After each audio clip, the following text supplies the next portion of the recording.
Bienvenidos una vez más a este espacio del Bolígrafo Rojo, una vez más transmitiendo desde Santo Domingo, crisol de la nacionalidad ecuatoriana, Santo Domingo, centro vial del país. Estamos transmitiendo un domingo más frente a ustedes en este prestigioso canal de Saracay Televisión. Para mí es un gusto estar otra vez frente a ustedes. Y estamos domingo de Semana Santa.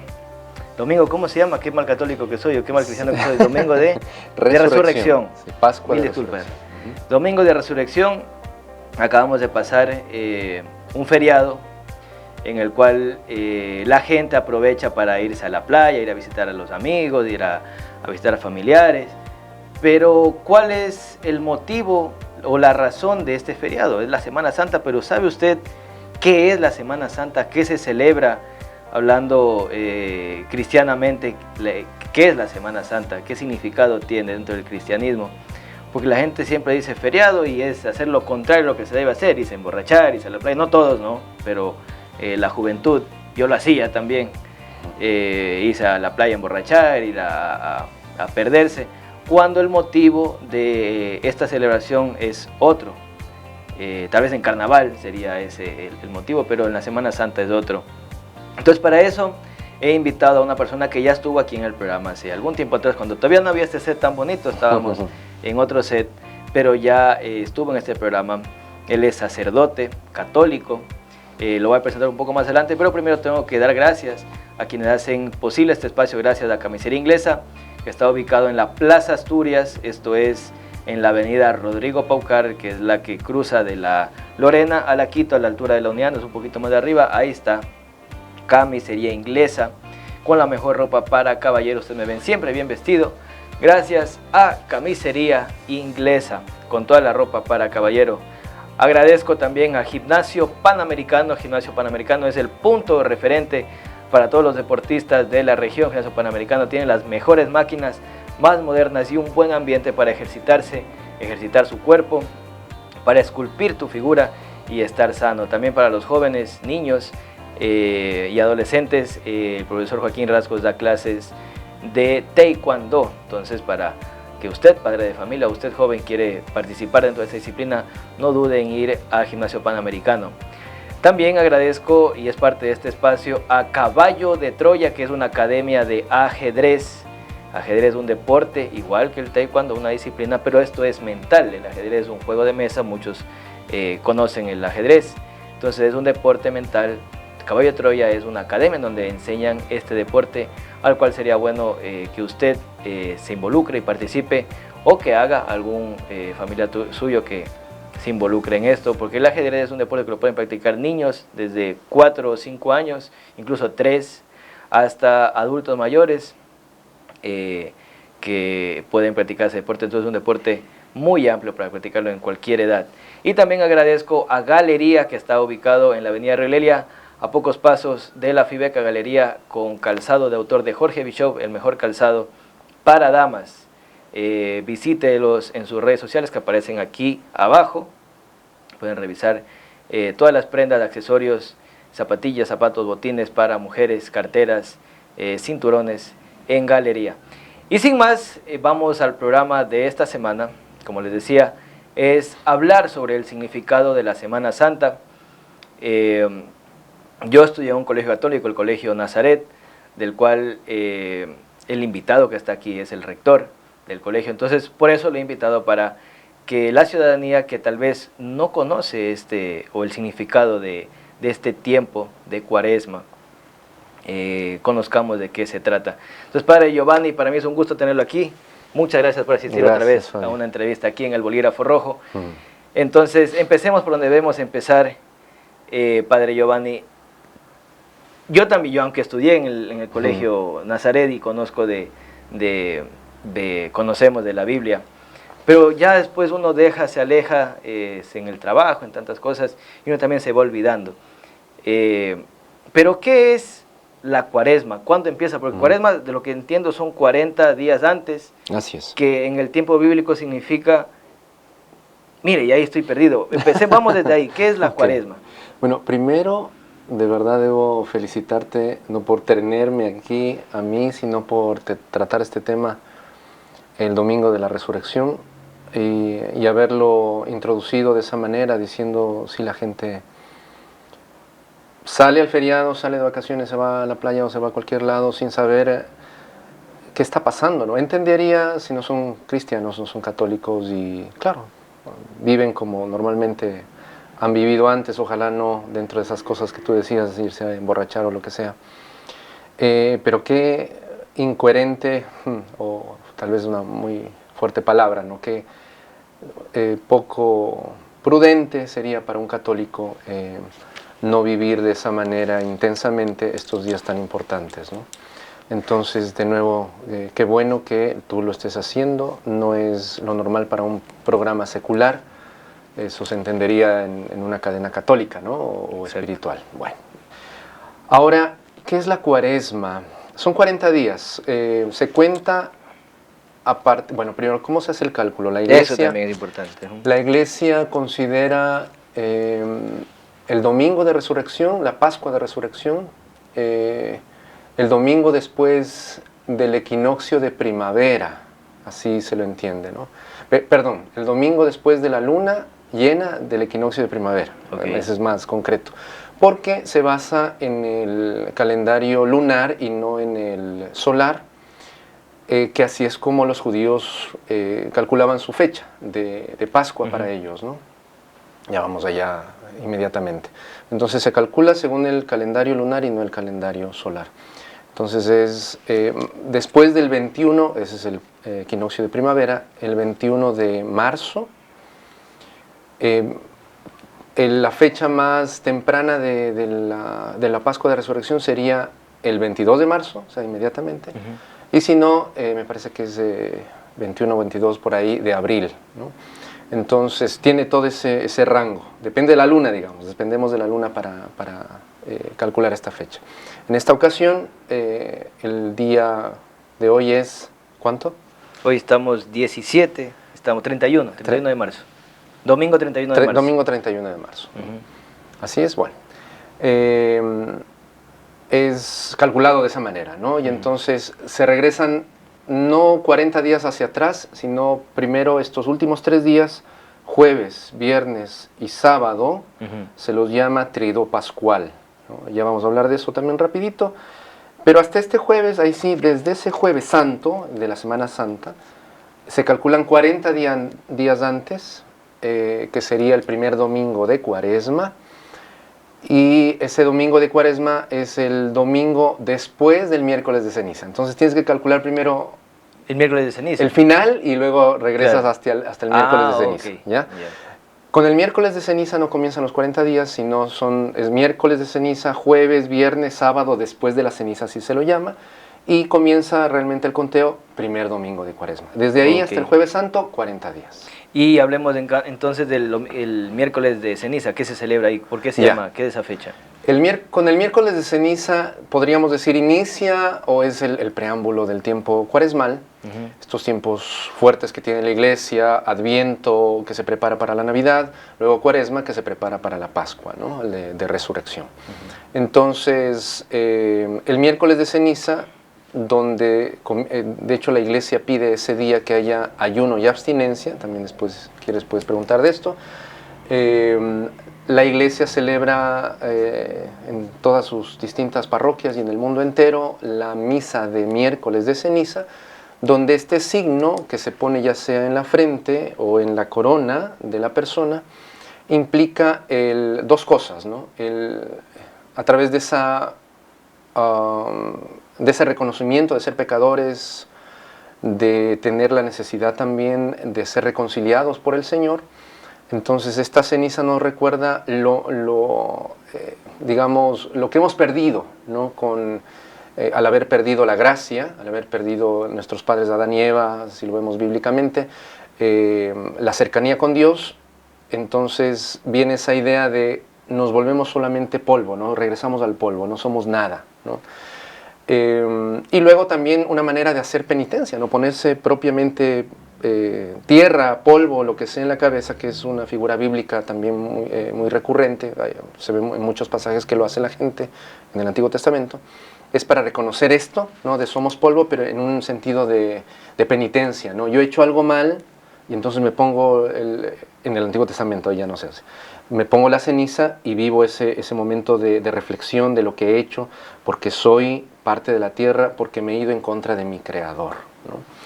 Entonces el miércoles de ceniza, y el otro sentido de la ceniza es también con esa otra frase que emplea el sacerdote cuando pone la ceniza, conviértete y cree en el Evangelio.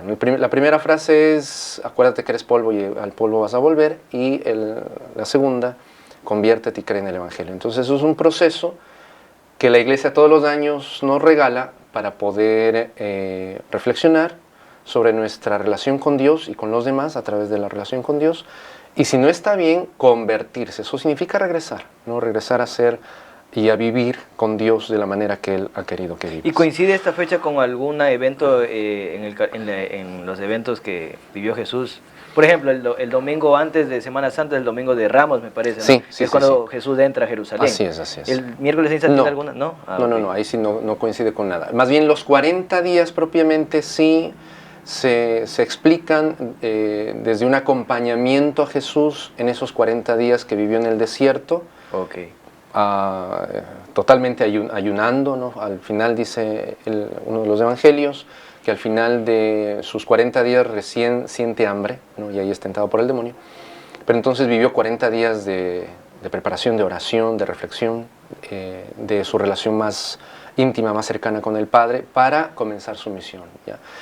Esa es la forma de ver la Cuaresma de la Iglesia en la actualidad, donde nosotros nos juntamos a Cristo acompañándole en ese desierto, y también, digamos, Él nos acompaña en el desierto de nuestra vida, ¿no? No son 40 días, es toda la vida, para acercarnos, para vivir reflexionando y para cambiar lo que está mal y volver a nuestra mirada a Dios. ¿Y qué es el Adviento? Yo recuerdo esa palabra en la escuela, y me acuerdo que tenía unos colores, verde, morado, sí. Se diferenciaba, pero no me recuerdo bien de qué era. Mira, tienes buenos recuerdos. Sí, en la escuelita tenía 8 o 9 años cuando nos daban eso. Tanto el Adviento como la Cuaresma tienen un color semejante, que es el morado, ¿no? El Adviento implica, el Adviento es el comienzo del año litúrgico, eso es en noviembre, ¿no? Se va a comenzar con el Adviento, que es más corto que la Cuaresma, dependiendo de cuándo cae el 25 de diciembre, ahí sí la fecha es fija, ¿no? La fecha de la Navidad es fija, ¿no? Entonces de ahí se retrocede 4 semanas, si no me equivoco. Bueno, perdonarán si estoy hablando fuera del conocimiento litúrgico en ese sentido. Y el Adviento entonces es preparación para la venida de nuestro Señor Jesucristo. Y curiosamente, por lo menos al principio, hasta el 16 de diciembre, las intenciones de la Iglesia, las lecturas, todas las oraciones que se hacen dentro de la liturgia de la misa, no son hacia el nacimiento propiamente, sino hacia la segunda venida de nuestro Señor Jesucristo, lo que se llama parusía, ¿no? Y luego a partir del 16 de diciembre, 17 en adelante, ya es el recordar que ya vino en el nacimiento, en Navidad, sin embargo pensando, pero vendrá de nuevo, ¿ya? Y luego podríamos unirlo tranquilamente con la Cuaresma, porque lo que hace Jesús en la Cuaresma es, ya vino, ya nació, ¿verdad? Vivió toda esa vida de entrega, de ofrecimiento, de donación, de predicar el Evangelio, de hacer sus milagros, de dar a conocer que es el Hijo de Dios. Y luego viene lo que vamos a contemplar, mejor dicho, lo que hemos contemplado los 3 últimos días, jueves, viernes, sábado, que es el Tríodo Pascual, sábado en la noche, que será ya la resurrección, lo que vivimos hoy, domingo de resurrección, llamado Misterio Pascual, que es justamente el que todo esto que ha venido haciendo el Señor se hace pleno en su entrega en la cruz y luego en su resurrección al tercer día, ¿no? Nos consigue con su vida, restituye nuestra alianza con el Padre, lo que hemos perdido por el pecado, y nos da la posibilidad de ser de nuevo llamados y plenamente que seamos hijos de Dios, ¿no? Entonces, ha nacido no solamente porque qué bonito que es que Dios nazca entre nosotros, ha nacido con una misión y es la más espectacular de todo el género humano y de toda la historia de la humanidad, y termina el Viernes Santo con su muerte, digamos en la entrega, pero plenamente se ve culminada la misión el día domingo con la resurrección. Ahora, los judíos también celebran la Pascua y es propio original de ellos. Yeah. Pero los judíos, ¿qué celebraban entonces en la Pascua? ¿O qué celebran hasta ahora los judíos? Hasta ahora. Tenían dos fiestas, ¿no? Que se han unido de alguna manera a través de los siglos, en el caso de los judíos, que era la fiesta primero de los ácimos, es decir, el pan sin levadura, ¿no? Es el pan nuevo, es como una fiesta en relación a las cosechas y a la entrega a Dios Padre de las primicias de sus cosechas, agradeciéndole, ¿no? Y luego se junta de alguna forma con la fiesta de la Pascua, que a pesar de que también existía previamente una fiesta también como para ofrecer las primicias, pero ahora sí de los animales, en cuanto a cualquier animal, sobre todo el cordero, una ovejita, ¿no? Se hace más, o sea, se toma mayor sentido desde el Éxodo, ¿no? 430, así lo dice el texto del Éxodo, 430 años después de que el pueblo de Israel llega a Egipto. Es toda una historia maravillosa, ¿no? De la mano de José, ¿no? Y entonces ahí nace Moisés, ahí tiene que pasar los años que vivió Moisés hasta salir de Egipto. Y o sea que los judíos tuvieron casi 500 años en Egipto. Exacto, no, sí, claro. Yeah. Juntando los años que ya vivió Moisés fuera de Egipto y que es llamado para regresar a Egipto. Entonces, ¿qué es la Pascua judía? Propiamente, desde Moisés, Dios le pide a Moisés que vaya a liberar a su pueblo de la esclavitud de Egipto, llevarlo a la tierra prometida. Y entonces le manda a Moisés que hable con el faraón y le diga, podemos salir. El faraón se niega y eso lo va diciendo el Señor, se va a negar. Y entonces le manda 10 plagas a Egipto, ¿no? Y la última plaga es la plaga de la muerte de los primogénitos. Y entonces esa noche iban a morir todos los hijos primeros de los egipcios, pero también de los judíos, si no acataban lo que Dios les pedía, que era hacer el sacrificio del cordero propiamente, un cordero sin mancha, un cordero completito, perfecto, ¿no? Jovencito. Se lo mataba, se lo sacrificaba. La sangre debía ser puesta en los dinteles y en las jambas de las puertas para esa manera salvar a los primogénitos judíos. El ángel sabía que en esa casa no debía entrar. Se dice eso, ¿no? Que el ángel de la muerte, ¿no? Iba a pasar de largo por esas casas, ¿no? Digamos, también se puede relacionar, Dios no iba a permitir que murieran esos hijos. O lo que también llama el pueblo de Israel, han sido rescatados, ¿no? Han sido rescatados con el sacrificio del cordero. Entonces, este cordero judío, este cordero de la Pascua judía, que es comido en esa noche, sacrificado, el día anterior, se supone que se sacrificaba hasta la tarde del día anterior, ya después cuando tienen el templo, ¿no? Se sacrificaban los corderos, todos los corderos que se iban a comer las familias judías, se sacrificaban en el templo, digamos, en el tiempo de Jesús. El día viernes era el sacrificio, según el evangelista Marcos, Lucas y Mateo, el día viernes era el sacrificio de todos los corderos, que el día sábado, que ese año caía la Pascua, se lo iban a comer, ¿ya? Entonces, coincide de alguna manera el sacrificio de los corderos con el sacrificio de nuestro Señor Jesucristo, que es el Cordero de Dios que quita el pecado del mundo, como lo llama San Juan Bautista, ¿no? Su primo. Su primo. ¿no? Entonces, para el cristianismo, cambia la Pascua del Cordero animal, ¿no?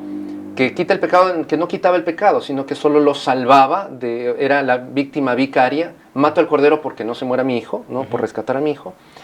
Cambia este rito por el Señor entregándose. Eso se celebra el Jueves Santo, la Cena del Señor, donde el Señor en esa última cena dice, cogiendo el pan, este es mi cuerpo, que será entregado por ustedes, cogiendo el cáliz con el vino, esta es mi sangre que será derramada por ustedes por el perdón de sus pecados.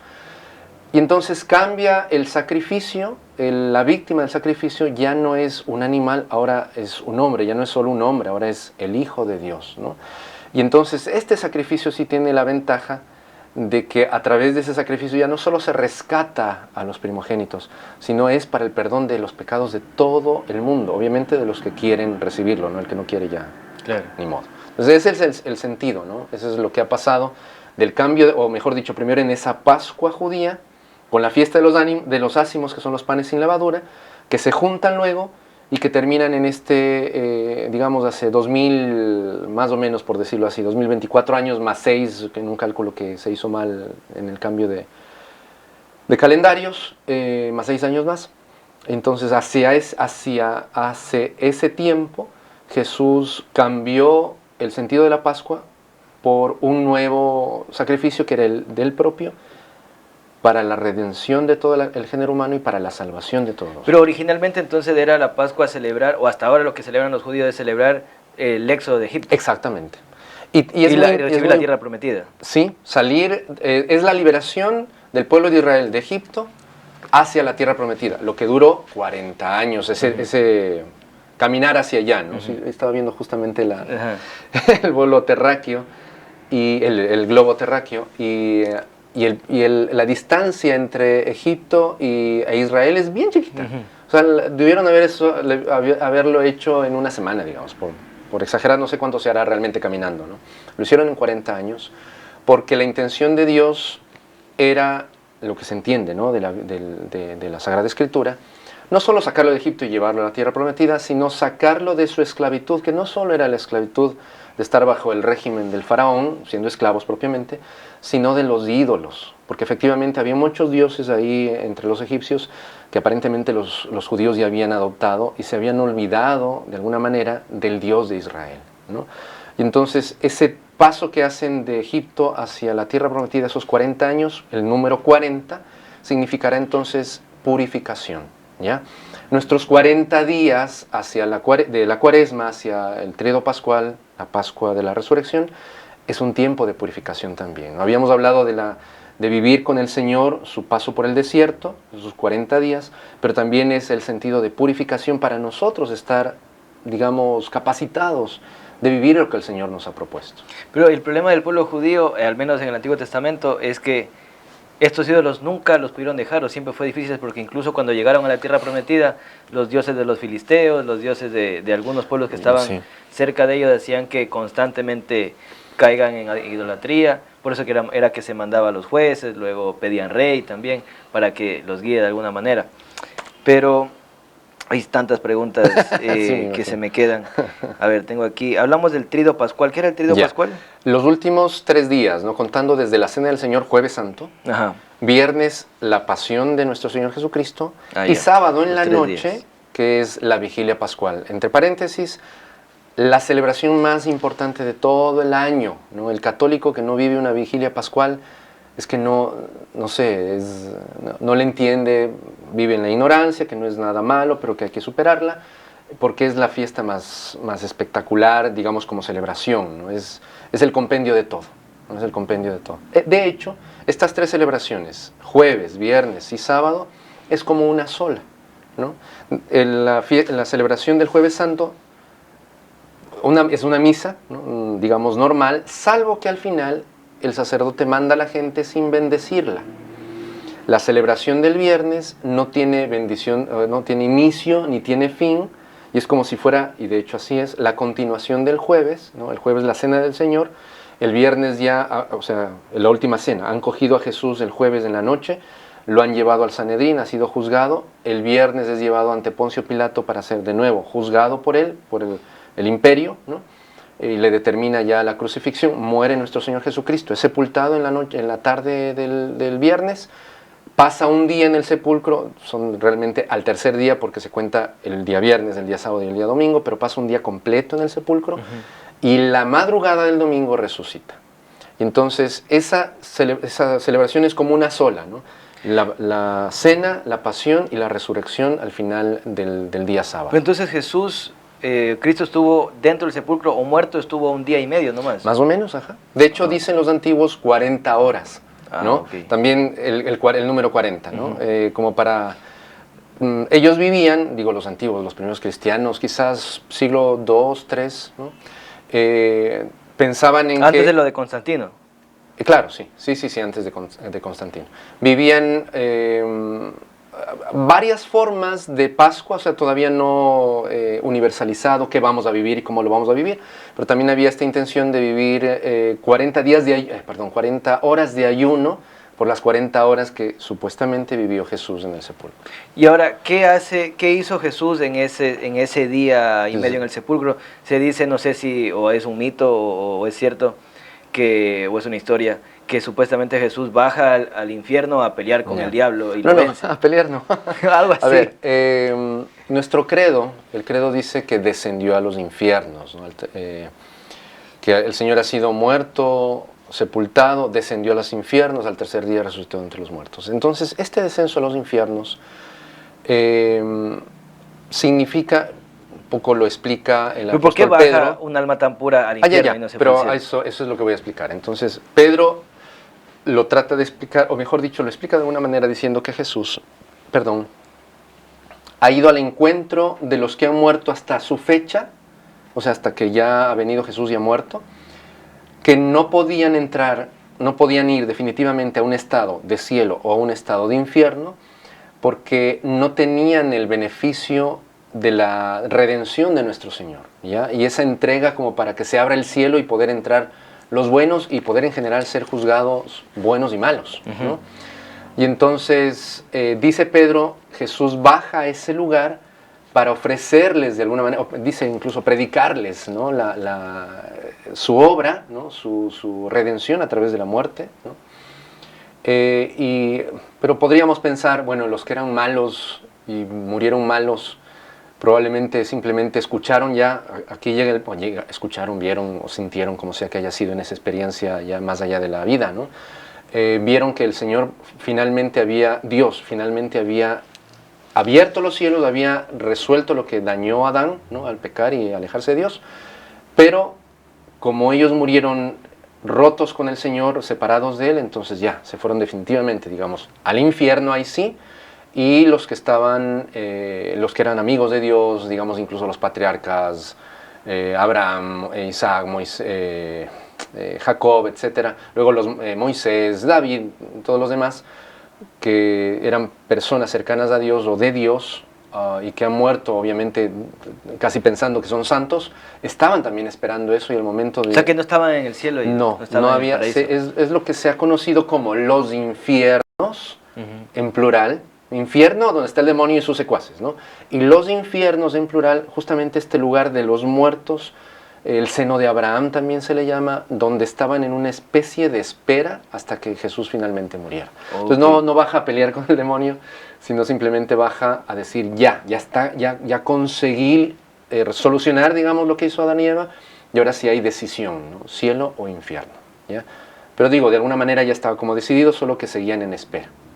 Algo también que había escuchado yo, había entendido, es que hay una diferencia entre el infierno y el lago de fuego, que algo se habla en el Apocalipsis, de que Jesús, que están en algo así parecido como en un lugar de stand-by en donde van las almas pero que todavía no son juzgadas, y que llega el juicio final, y así se van al lago de fuego, en donde ahí sí va a estar el diablo. Y los otros irán al volvemos cielo. A lo mismo, ¿no? De hecho, me parece que se llamaba Sheol. Bueno, había un lugar en Jerusalén que era prácticamente el basurero, ¿no? Y quemaban ahí todo de alguna forma. Y entonces, siempre que se referían al infierno, ahí sí al infierno de los malos, digamos, utilizaban esta figura del Sheol como el sitio de fuego, pero pensando en ese basurero, ¿no? Como para tratar de relacionarlo, ¿no? Pero de nuevo, solo hasta, mejor dicho, cuando ya viene nuestro Señor Jesucristo y ya a través de su muerte y resurrección resuelve el problema que armaron nuestros primeros padres con el pecado original, ya no hay espera, ¿no? Que dice incluso la carta a los Hebreos, después de la muerte viene el juicio, ¿no? Y enseguida será las dos opciones, cielo o infierno, ¿no?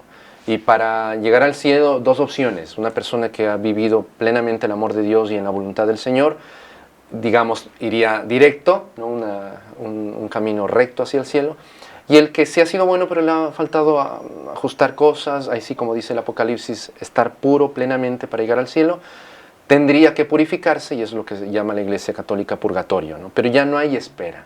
O sea, ya es muerte, juicio, y a donde le toque a la persona según lo que ha vivido, ¿ya? Nada más. Entonces ya no hay más otras fórmulas, ¿no? Como quizás en la antigüedad se le atribuye a Santo Tomás de Aquino el haber inventado la idea o tenido la idea y expresado la idea del limbo, ¿no?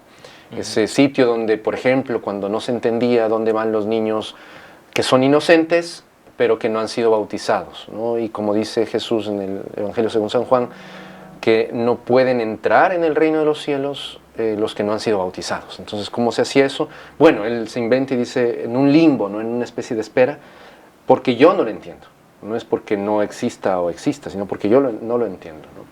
Y más bien, por ejemplo, en el caso de los niños abortados, de los niños inocentes, muertos por cualquier otra razón, antes de cumplir la mayoría, llegar a la edad de uso de razón, donde pueden ya pedir el bautismo y creerlo y tratar de vivirlo. La Iglesia dice en el Catecismo que se los debe encomendar a la misericordia de Dios. Como no sabemos dónde, entonces, Señor, tú sí sabes, ahí están en tus manos. Entonces no hay lugar de espera. Ok, y el purgatorio es un lugar de purificación en el que todo el que entra ahí va en un momento a llegar al cielo. Siempre al cielo. Ya no al infierno. No hay opción. Es lo que es a conseguir hacer, terminar de hacer o vivir lo que no pudiste aquí en la tierra. Y pongo el ejemplo, digamos, infantil normal, ¿no? Les suelo contar eso a mis alumnos, por ejemplo, de catequesis. El hijo se pelea con la mamá y le dice, yo que sé, una cosa muy fuerte, le dice, no te quiero, te odio, ya, digamos una cosa así, y ojalá no estuvieras viva, o sea, una cosa muy fuerte. Y sale a la calle. Y cuando sale a la calle va pensando y dice, ay, ¿cómo hice eso con mi mamá si yo la amo tanto? Apenas tengo oportunidad porque voy caminando, le mando un mensajito, le llamo y le digo, mami, discúlpame porque qué bruto que soy, como te dije semejante cosa. Y se muere, le apisa un carro y se muere, se acabó, no pudo comunicarse con su mamá y tenía eso en el corazón, en la mente, de haberle hecho esta ofensa tan grave a su mamá, ¿no? La mamá, como es buena, lo ama, le llora, todo, pero tiene esa espinita, se murió sin reconciliarse conmigo. Y entonces, digamos que este hombre fuera, este chico fuera de todas las cosas que había hecho, de ese día, mejor dicho, que hizo esas cosas mal, era bueno, ¿no? Y era un hombre de fe, un chico de fe, y también hacía obras de caridad y todo lo demás. Entonces, ¿se puede ir al infierno una persona buena? No. ¿Pero está listo para entrar al cielo? Tampoco. Entonces, le toca ese espacio, ese estado, lo dice así, lo decía San Juan Pablo II, de purificación, al que llamamos purgatorio, donde efectivamente va, de alguna forma espiritual, a sufrir para limpiarse, ¿no? Es el sufrir todo lo que no alcanzó a limpiar de su vida, con respecto a sus pecados, con respecto a sus debilidades, con respecto a sus errores, y esas cosas que hizo contra los demás, que tal vez después pidió perdón y todo, pero que esa otra persona no terminó de sanar. Entonces también le toca la responsabilidad del que lo hizo, ¿no? Ese es el sentido. ¿Y qué opina de esta idea que también se hace popular entre no creyentes, de la reencarnación, de que puede ser que uno muere y a lo mejor el purgatorio es aquí mismo? O sea, no te vas ni al infierno ni al cielo, pero vas a nacer otra vez aquí para volver otra vez a reiniciar la vida y a ver si haces bien las cosas en una nueva vida. Bueno, primero, la resurrección, para explicarlo desde el cristianismo, ¿no? La resurrección es un hecho que puede ser, a algunos no les va a gustar lo que digo o les va a parecer nuevo. La resurrección de nuestro Señor Jesucristo es un hecho histórico que puede ser comprobado, ¿no? Primero por los testimonios de los evangelistas y luego también por los testimonios extrabíblicos, ¿no? Que hablan de este hombre que dicen que ha vuelto a la vida, ¿no? Y hasta por un testimonio supremamente investigado que es la sábana santa, ¿no? De la que los científicos concluyen diciendo esta tela con esa imagen de este hombre que ha muerto en las mismas condiciones que relatan los evangelios con respecto a nuestro Señor Jesucristo, Amar ha hecho una imagen en esta tela que ningún ser humano y ningún aparato y ninguna cosa pueden hacer. Y con todo lo que, bueno, ahí te invito incluso a ver eso porque es fascinante, no nos vamos a meter ahí, pero digamos que da un testimonio más, es un testigo, ¿no?, en cuanto a esta tela, de un hecho extraordinario que le sucedió a un hombre del siglo I en las condiciones que digo en que murió nuestro Señor Jesucristo, y que aparentemente solo el haber, lo dicen así algunos, no concluyen todos, pero algunos lo dicen así, científicos, el que haya sucedido algo tan extraordinario como la resurrección nos deja entender por qué se marcó su imagen en esa sábana. Pero entonces, insisto, hay testimonios bíblicos, extrabíblicos y algo como la sábana santa que nos hacen conocer que hay la resurrección propiamente. Entonces, si hay la resurrección propiamente de nuestro Señor Jesucristo, indica que nosotros resucitamos. O sea, no hace falta pensar en algo distinto que la resurrección. En cambio, si pensamos en la reencarnación, de verdad es un pensamiento de las religiones orientales, no propio obviamente del cristianismo, donde como no han entendido todo este misterio de la salvación y de la revelación de Dios al hombre, que finalmente se hace plena en Jesús, tienen que explicar su más allá, ¿no? Y siempre el enfrentarse a la muerte es como lo más complicado que tiene el ser humano en toda su vida, ¿no? Es el misterio más terrible que tiene que enfrentar y al que se opone radicalmente por el simple instinto de supervivencia, ¿no? Entonces, no quiero morir. Y eso le ha hecho pensar y armar esta idea, ¿no?, esta teoría de que me muero y mi alma anda de alguna forma errante hasta que consigue reencarnarse en cualquier cosa. Y literalmente, en las religiones orientales, esa cualquier cosa puede llegar hasta ser una piedra. Claro, una piedra incluso. Hasta una cosa inerte, inanimada, ¿no? Que no tiene sentido, pues. ¿Y cómo vivo, cómo ahora soy bueno siendo piedra? Claro, claro. A las mujeres esto les debería, no en cuanto a piedra, sino en lo que voy a decir, les debería bastar para nunca jamás creer en la reencarnación, porque si yo he sido un varón, he nacido varón, ellos piensan así, ¿no? Y no he hecho bien las cosas, vuelvo a vivir y me van a bajar de categoría, yo qué sé, los dioses, ¿no? Me van a bajar de categoría y voy a poder encarnarme en una mujer, es un castigo.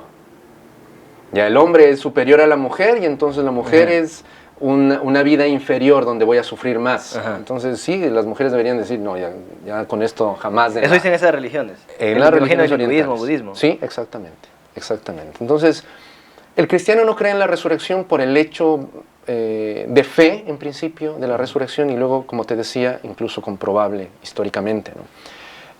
Más bien, creemos en un Dios que ha hecho al ser humano único e irrepetible, ¿no? No hay más Fabios en el universo, ni en la historia de la humanidad, ni más padres Giovannis, jamás. Y cuando yo llego a la presencia de Dios, yo sigo siendo yo. Solo mi naturaleza es perfeccionada. En principio, si yo muero, solo queda mi alma. Pero creemos también en la resurrección última de todos los cuerpos que hayan muerto, ¿no? En el juicio universal, donde ese juicio será para vivos y muertos, o sea, los que todavía estén vivos, bueno, ya entran en el juicio universal y nuestro cuerpo se glorifica, pero sigue siendo mío, sigue siendo el de Giovanni. De hecho, cuando Jesús resucita, eso también es parte del misterio del domingo de resurrección, una de las personas, según los evangelios, a la que primera se le presenta a nuestro Señor Jesucristo es a María Magdalena. Y María Magdalena inmediatamente no lo reconoce. Algunos dicen que por el dolor de ella, que la cegaba, ¿no? Porque ha muerto su Señor y ella lo vio en la cruz despedazado, ¿no? Entonces el dolor pudo haber sido. Pero también el cuerpo de Jesús ya era cuerpo glorioso. Era un cuerpo más allá de lo que entienden nuestros sentidos o nuestra mente, porque ya es un cuerpo que sigue siendo material, pero ya no tiene nuestros límites. Incluso en el sentido de la belleza, ¿no? Digamos, podríamos pensar, es un cuerpo perfectamente bello, ¿no? En una edad perfecta, en una salud perfecta, ya no peca, ya no se inmuta, ya no necesita comer, ya no duerme, ya no se cansa, etcétera, etcétera. O sea, ya se acabaron las imperfecciones.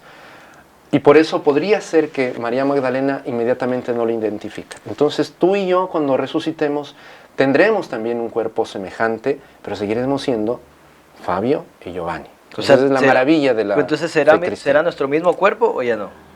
O sea, mi misma cara será. Será tu misma cara y no, será tu mismo cuerpo y no. ¿Por qué lo digo así? Porque tendremos que vivirlo, o sea, tendremos que esperar eso. Pero de Jesucristo hay la evidencia, de acuerdo a los testimonios bíblicos, que van al sepulcro y no ven el cuerpo. Entonces sí es su mismo cuerpo. Y sin embargo María Magdalena no lo reconoce. Es un cuerpo el mismo pero distinto, el mismo pero perfeccionado. Eso, como para entenderlo inicialmente. Un cuerpo bello. Perfecto, perfectamente bello. Hay gente que se pregunta cuál era el rostro físico de Jesús, al menos antes de morir.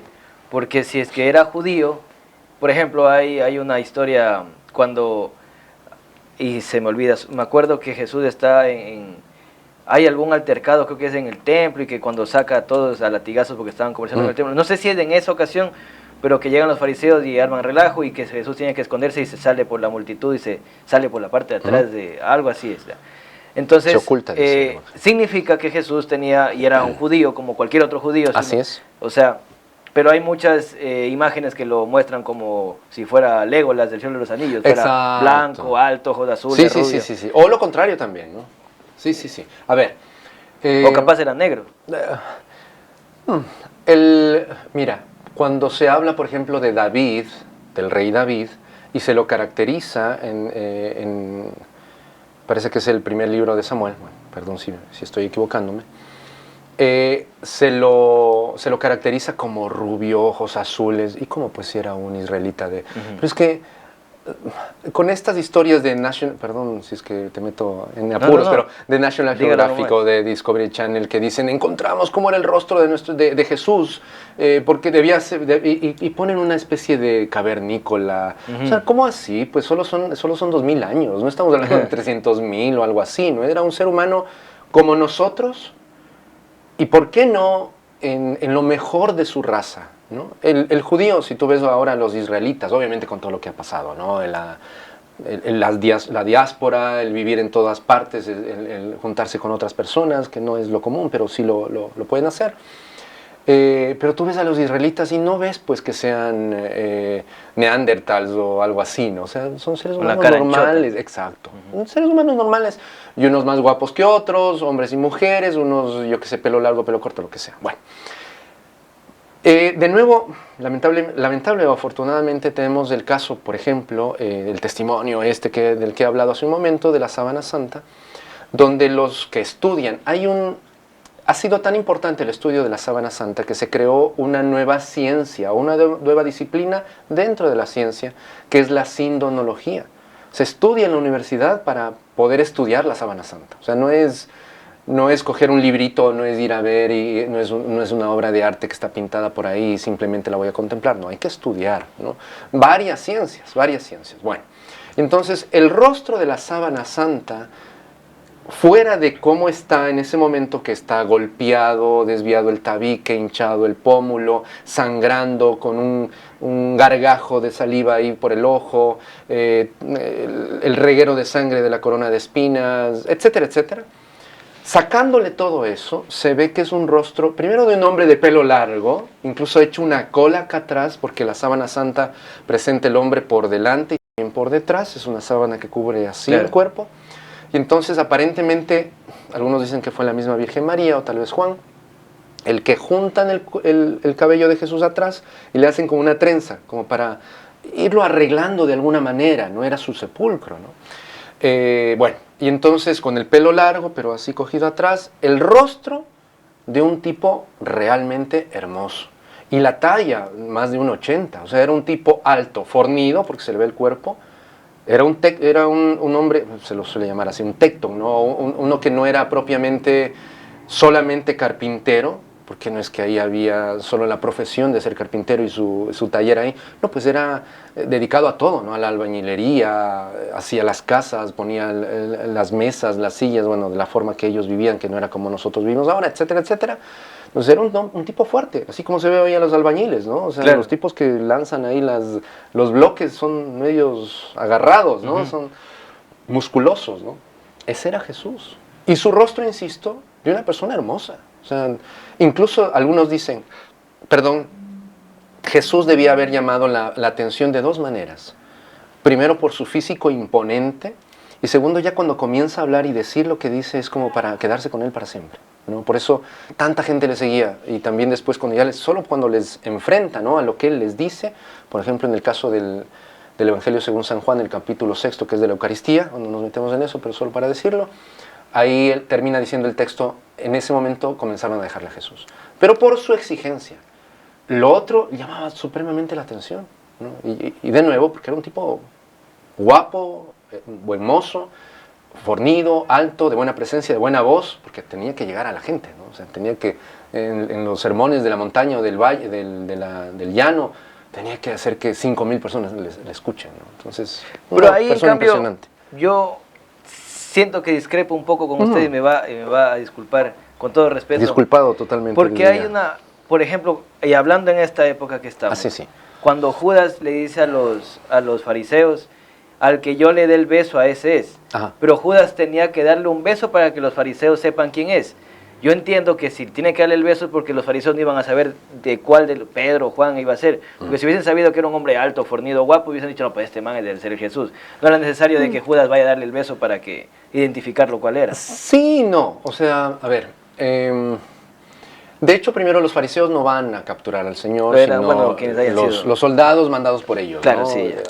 Puede ser entre herodianos o del templo, ya. O incluso algún romano, como sea, ¿no?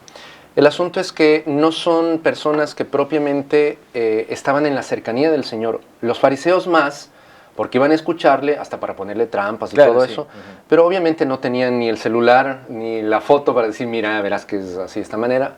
Claro, les pudieron haber dicho, pero el sentido del beso va más allá, ¿no? Porque efectivamente es un acto de amor, o sea, el beso a su maestro, ¿no?, el discípulo al maestro, es un acto de amor.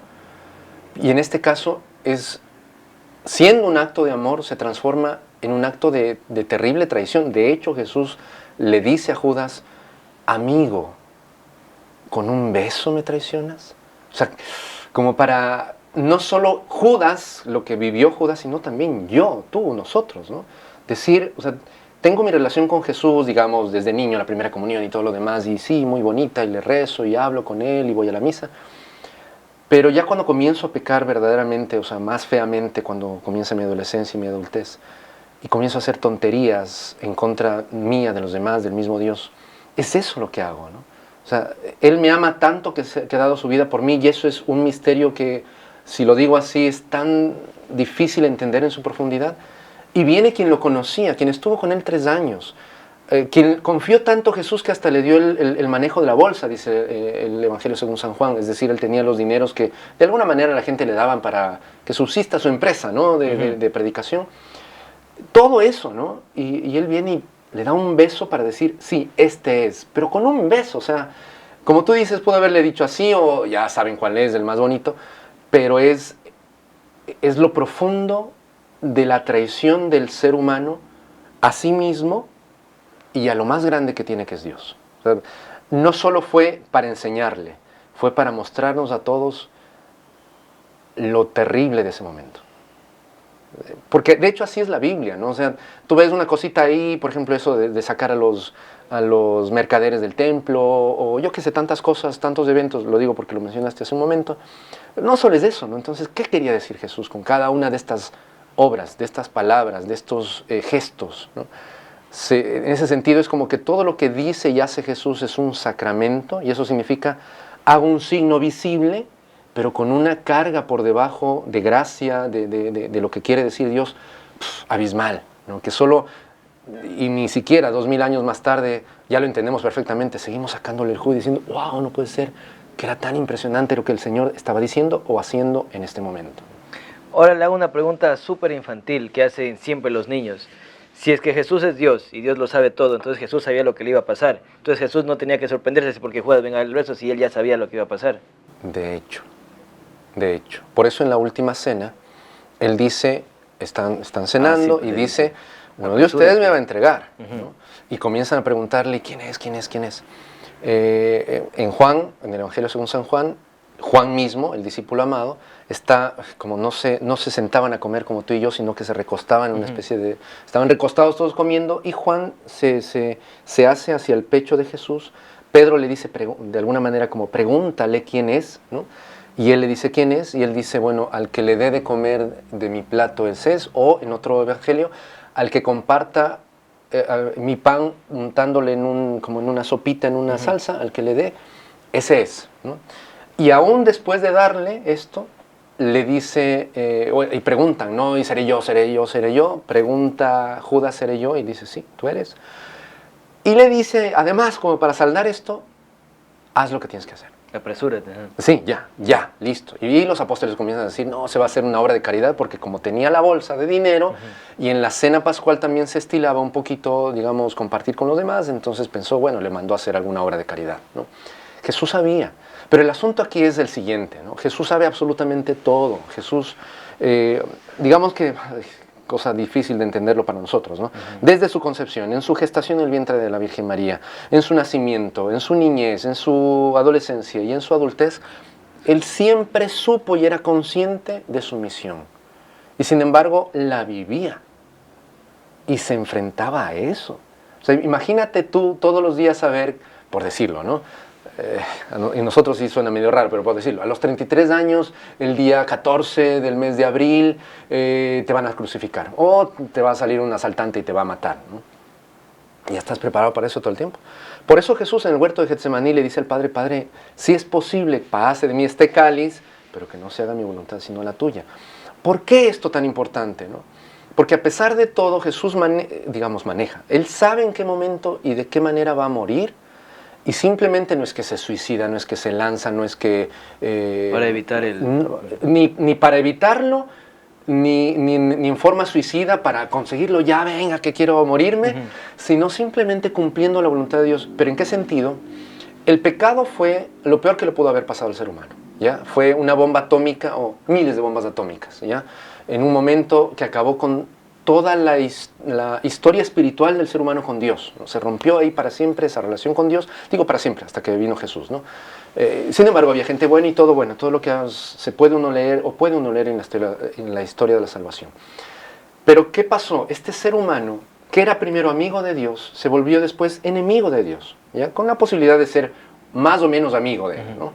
Y sin embargo, el pecado nos ha embrutecido, nos ha hecho medios bestias, al punto de que, entre paréntesis, también hoy llegamos al punto de matar a los seres humanos inocentes del aborto, dolientes y sufrientes de la eutanasia, etcétera, etcétera. Ya, entonces el aborto es, el pecado es lo peor, ¿no? Y hay mucho que cortar en lo otro que he dicho, ¿no? Pero para entenderlo de alguna manera. Y entonces, ese ser humano que ha pecado, que se ha ido contra Dios y que no le ha importado nada, tarde o temprano iba a acceder a ese punto más alto y más grave, o sea, el peor de todos, que era tratar de matar a Dios. Y lo hizo. Y lo hizo. Tarde o temprano lo iba a hacer y lo hizo. Judas no es una pieza de Dios, ¿no? Si no era Judas, si Judas finalmente se arrepentía, qué bueno, porque era un apóstol, ¿no? Sería un fariseo, sería el vecino que dijera, lo único que hizo Judas es decirle a los demás, ahora está solo. Y si por ahí había otro espiando y fuera de Judas también iba a decir, ahora está solo, ya lo pueden coger. Nada más. Nada más, pero es gravísimo, ¿no? Porque justamente por eso lo cogieron. Y termino con esto. Un sindonólogo, o por lo menos muy conocedor de la Sábana Santa de nuevo, ¿no? Un padre Santiago, lo pueden buscar ahí en YouTube, cuando explica este asunto de la Sábana Santa, termina diciendo de su propia opinión, de su propia especulación, para mí, Jesús no murió, por ejemplo, cuando se dice de qué murió Jesús en la crucifixión, ¿no? Un paro cardiorrespiratorio, lo que sea, ¿no? Para mí Jesús no murió de un paro cardíaco, no murió porque se asfixió y no tenía aire en los pulmones. Jesús muere en el momento en que le dio la gana morir. Y esto a mí me impactó cuando lo escuché, eso hace unos 3 años, ¿no? Antes siempre pensaba, como decían los forenses, un paro cardiorrespiratorio por el asunto de la cruz, que es para eso, ¿no? Pero él decía, no, cuando le dio la gana morir. Porque todo lo que pasa en la pasión de nuestro Señor Jesucristo es Él dejando que pase. Si siendo Dios, pudo haber dicho, ya se acabó, ya listo, salvados todos, ya no hace falta que me pase lo que pase. No, hasta el último, hasta el último, hasta el último. Y en la cruz, donde efectivamente no puedes hablar, primero Jesús dijo 7 cosas, que se llaman, el día viernes se las medita como las 7 palabras, ¿no? Dijo 7 cosas. No puedes hablar cuando estás colgado de la cruz, ¿no? Y no solo eso, sino que, por ejemplo, el evangelista Marcos llega a decir, pronunció un grito así fuerte y murió. Y decía este padre, no puedes gritar cuando estás crucificado. Entonces, dice Juan, el evangelista, mirando al Padre, o mejor dicho en su oración, en tus manos encomiendo mi espíritu, y con un fuerte grito, dice Marcos, expiró, y entonces hasta dice en este momento, ya Señor, ya Padre, te entrego mi espíritu. O sea, sabe en qué momento va a morir, se entrega al Padre. Es impresionante. O sea, lo tiene todo controlado. Digo, no moviendo a la gente, sino dejándose llevar por el pecado de la gente, pero al mismo tiempo para salvar a esa misma gente, ¿no? Es impresionante. Perdón, hay muchísimas, sí, muchísimas, no, es impresionante. Yo creo que las personas que están en sus casas viendo el programa están fascinadas. Yo tengo algunas preguntas, pero por el tiempo ya nos tenemos que ir, pero hay una en especial. Por ejemplo, quería preguntarle, entre tantas, y que se me van a quedar en el tintero, ¿qué opina la Iglesia de la vida extraterrestre? Otra pregunta era, ¿qué opina? Pero de la Semana Santa. Claro, sí. Bueno, no, pero se puede contestar. ¿Por qué? Y es una pregunta bien profunda. ¿Por qué Dios quiso que Jesús cumpla todo el proceso de un ser humano de nacer, ser concebido, que esté en el vientre de su madre? ¿Y por qué no solo mandó y que pum, aparezca en la tierra, que lo baje y que ya sea hombre? Una carga profunda de... ¿Qué opina la Iglesia católica respecto al sionismo? De los judíos regresando o que tengan su pedazo de tierra en es complicado. Sí, esos temas se me van a quedar y quedaré para otro momento. De acuerdo. Pero en lo que sí quiero cerrar, y es porque ahorita hay un tema que está mediático en los medios, valga la redundancia, en redes sociales, y que usted lo nombró ahorita, lo de la eutanasia. ¿Qué opina la Iglesia sobre la eutanasia? La gente dice, pero si la persona se quiere morir, ya no quiere vivir, si es su voluntad, ya pues que se vaya. Y si la persona está sufriendo, está agonizando, y ya pues ya que se vaya para que no sufra más. Pero ¿qué dice la Iglesia respecto a esto? Primero, definitivamente está en contra de eso, no por hacer daño, no porque no le quiera hacerle sufrir más a la gente, todo lo contrario. La Iglesia Católica nace justamente del mayor de los sufrimientos, que es Jesús muriendo, y de una de las maneras, podríamos decir, más atroz. Pero en el caso de nuestro Señor Jesucristo sí se puede decir a nivel teológico que es el que más ha sufrido, porque no sufrió solamente por estar crucificado y muriendo de esa manera terrible por lo que significa la cruz, ¿no? Sino porque, lo creemos desde la fe, Él carga con el pecado del ser humano, es decir, con los pecados de toda la humanidad, antes, durante y después de la existencia de nuestro Señor Jesucristo aquí en la tierra, ¿no? Imagínate lo que significa vivir nuestras propias consecuencias del mal que yo he hecho. Además vivo las tuyas también. Ya sería como demasiado, ¿no? No, es de toda la humanidad. Entonces, el dolor impresionante del Señor, más el pueblo clamando porque lo maten, ese sentido en algún momento como del abandono de Dios, es decir, meterse tanto en el ser humano, en el nuevo Adán, siendo el nuevo Adán más bien, o sea, para restaurar al viejo Adán, que tiene que sufrirlo todo hasta la ausencia de Dios. Nadie sufrió como Él. La Iglesia Católica nace de ese sufrimiento, pero es un sufrimiento salvífico. Uno de los que habla muy claramente de esto es el Papa San Juan Pablo II en un documento eclesiástico, de una persona que ha sufrido. Murió después de vivir también un tiempo muy largo de una enfermedad de Parkinson y en tantas otras cosas. Mi padre murió en el 2021 también con Parkinson y verlo cómo estaba hecho pedazos, súper doloroso. Pero el mensaje de la eutanasia es un mensaje confuso, es un mensaje lamentablemente engañoso, ¿no? Es decirle a la gente, primero, si sufres, enfréntate al sufrimiento, no tienes que sufrir. ¿En serio? Sufrimos toda la vida, desde el nacimiento. O sea, si hay parto normal, sufrimos en ese parto normal. Si no es parto normal, sino por cesárea, igual nos van a nalguear para que comencemos a respirar. Sufrimos todo el tiempo. Y ahora, y tú sabes, ¿no? En el mundo, nosotros somos uno de los pocos países que ya aprobó la eutanasia, pero en los países que ya se ha aprobado, por ejemplo en Canadá, por ejemplo en Europa, ya llega en el punto en pedir eutanasia para niños. Y un niño cuando te dice, papá, me duele la cabeza, ya no soporto, quiero morirme. Y tú le dices, bien, mijito, entonces inyección letal. O sea, a eso hemos llegado. Y eso vamos a llegar porque en Canadá, por ejemplo, ya no solo es la eutanasia para el cuadrapléjico, es la eutanasia para el deprimido, para el que tiene depresión. A una señora textualmente el gobierno, la señora paralítica de la cintura para abajo, normal vivía, ¿no? Y le ha pedido al gobierno varias veces que por favor, eso es un documento ahí en algún artículo en las noticias, ¿no? En Canadá. Le ha pedido al gobierno que por favor le ayuden a desentar el sitio donde ella vive porque como anda en silla de ruedas no se puede mover en todos lados. Le pide y finalmente ella recibe una carta del gobierno diciéndole, mejor usted no ha pensado en la eutanasia. O sea, ese es el punto. O sea, el ser humano sufre todo el tiempo. ¿Qué es lo contrario, lo que piensa la Iglesia? El acompañamiento, los cuidados paliativos y la muerte, realmente la muerte digna, es decir, estás agonizando. Y el sacerdote ahí, la familia ahí, reconciliándose, preparándose, animándola, que el dolor es insoportable. Sí, no lo sé, no soy médico, ¿no? Sí veo que hay, como ha avanzado tanto la ciencia y hay muchas formas de seguir controlando eso, y bueno, ya.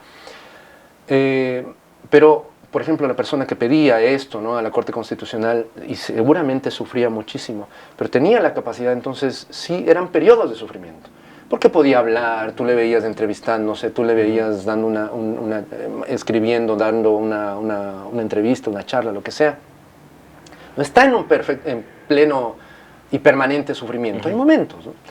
Entonces, llegar al punto de alguna forma, castigar el sufrimiento. O sea, ya no puedes sufrir de ahora en adelante, ¿no? Y volvemos a eso incluso de la generación y nuestras nuevas juventudes y la niñez de cristal, ¿no? De que ya no pueden, papi, me duele esto, uy, no, mijito, corriendo, ya no, cuando nosotros era, a ver, ya, pues, levántate. Exactamente, me caí, levántate, pues, y estoy llorando, ya, pero ya va a pasar, o sea, no pasa nada, ¿no? O sea, hacerlo más fuerte a la persona, bueno, eso tiene sus bemoles también, ¿no? Pero el asunto es acompañarlo, ¿no? Vivirlo, darle la oportunidad. Yo, como sacerdote, he visto un montón de gente muriendo y muerta, y sus familiares sufriendo el dolor de la muerte de esa persona. No es banal este asunto. O sea, no se discute en redes sociales, ¿no? Es un asunto tan delicado, tan doloroso, que llegar a decir, bueno, ya, si quiere morirse, que se muera. Oye, ¿en serio? ¿De qué estamos hablando? Si tu hijo se accidenta, que yo he visto eso, no en carne propia, pero sí acompañando a la persona que se le murió su hermano en un accidente y el otro hermanito está en cuidados intensivos a punto de morirse. Y pidiéndome a mi padre, ¿qué hago? Porque quiero que mi hermano viva. Y los doctores todos los días diciéndole, este es el último día, no podemos hacer más, este es el último día, y después ver cómo sale del hospital. O sea, ¿de qué estamos hablando? No hay que ser más, en ese sentido, humanos. Hay algunos influencers, hay unos que son periodistas, otros que opinan solamente y dicen, la Iglesia Católica monstruosa, no quiero ni hablar con ellos por lo que piensan acerca del sufrimiento. Bendito sea Dios que nos dio de nuevo la garantía de que el sufrimiento propiamente y el más horroroso de todos nos dio a nosotros la vida, y es el de nuestro Señor Jesucristo. Entonces, pensar en eso, incluso en esa persona que sufre, porque de nuevo, ahí hay una Paula, ¿no? Paola, no me acuerdo cómo se llamaba, pero yo conozco a Inés, a Juanito, a Pepita, que están en la cama sufriendo años de años, ¿no?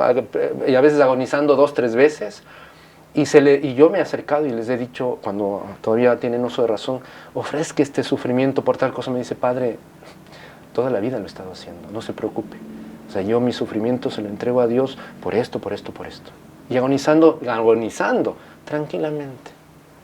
O sea, qué impresionante. O sea, de verdad, es un mal mensaje, es un mensaje confuso a la gente. Acompañemos, mejoremos, seamos más cercanos, más amables, ¿no? Que no nos apeste tanto el enfermo, el que sufre, ¿no? Hoy, para terminar, en una misa que teníamos en la catedral, hay un sacerdote bien viejito, el padre Vicente, monseñor vicario de la diócesis, y está bien viejito. Y llegó a la misa, ¿no? Y estaba sentadito. Ya se acabó la misa, y ahí viendo cómo salía, de verdad, él era mi profesor en el seminario. Lo cogí, hice que se me cogiera del brazo, yo lo llevé. Te prometo, se me salían las lágrimas, porque decían, y qué impresionante cómo está, de viejito, de acabadito. Y nadie más a su alrededor. Bueno, después llegó una señora, que creo que es con la que vive, y se lo llevaba a la casa. Llevándolo así, acabándose su vida. Un hombre que dio tanto, que hizo tanto. Entonces, ¿qué? ¿Lo voto? Mejor digo, mátenlo. porque me estorba, porque se ensucia, porque ya está enfermo, porque le duele. No, más bien lo quiero, ¿no? Más bien me acerco, le doy de alguna manera un detalle de amor, de lo poco que puedo hacer por él en retribución de lo tanto que ha hecho él por la humanidad. En fin, ese es el sentido un poco. Ok, eso ha sido el bolígrafo Perdón, lo rojo. siento. No se preocupe si podemos extender un poquito más el programa, pero para otra ocasión, para seguir hablando de los temas que tenía guardados. Y para mí es un gusto haberlos tenido ustedes como espectadores y haberlo tenido aquí, Padre Giovanni. Muchas gracias por haber Fabio, asistido una vez más a encantado, este programa. como Y nos vemos la próxima semana. La próxima semana en el programa aquí va a estar el ex candidato a la presidencia de la República, Jan Topic, de la lista 6. Va a estar aquí en el programa. Vamos a entrevistarlo y... Bueno, este fin de semana estuvo aquí en Santo Domingo, se le hizo la entrevista, ya está grabada la entrevista y va a salir el otro domingo. Entonces pendientes al otro domingo la entrevista con Jan Topic, hablamos de temas muy interesantes referente a la política nacional y a si se va a candidatizar de nuevo o no. Entonces no se pierda este programa la próxima semana, nos vemos, chao.